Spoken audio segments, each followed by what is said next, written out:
इंसानी हुकूक के आलमी दिन के मौके पर बरतानवी पार्लियामेंट में अहम पेशरफ्त। ब्रेडफोर्ड ईस्ट से रुकने पार्लियामेंट और all party parliamentary group APPG बराए कश्मीर के चेयरमैन इमरान हुसैन ने बरतानवी पार्लियामेंट के वेस्टमिनिस्टर हॉल में एक मुअस्सिर बहस के दौरान मकबूजा जम्मू कश्मीर में बढ़ती हुई इंसानी हुकूक की संगीन खिलाफ वर्जियों पर आलमी बरादरी से फौरी इकदाम का मुतालबा कर दिया। इमरान हुसैन ने कहा कि कश्मीर की मौजूदा सूरत हाल फौरी आलमी तवज्जो की मुतकाजी है।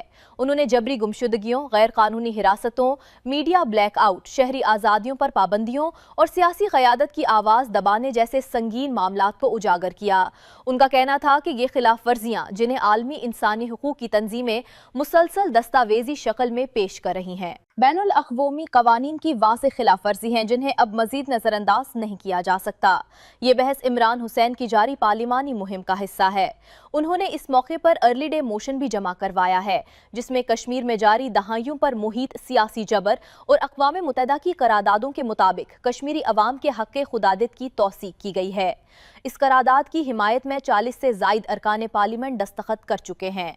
इमरान हुसैन ने 50 पार्लियामेंटेरियंस के साथ एक मुश्तरका खत भी वज़ीर आज़म को इरसाल किया है जिसमें बरतानवी हुकूमत से कश्मीर पर ज़्यादा मजबूत, उसूली और वाज़ेह मौक़िफ़ इख्तियार करने का मुतालबा किया गया है। We've had a very constructive debate today in the Westminster Hall with very clear demands where cross-party MPs have made the position clear that the government must move away from treating the issue of Kashmir as a bilateral issue to one of an international issue.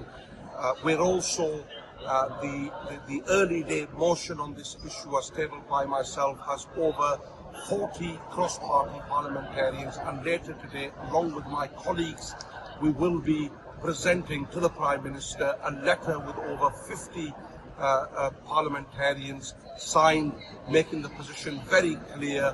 The right of self-determination of the people of Kashmir cannot be ignored any longer. The UK government has a moral, historic and legal duty, and we must move away from treating this as a bilateral issue and uphold our moral obligations and treat this as an international issue.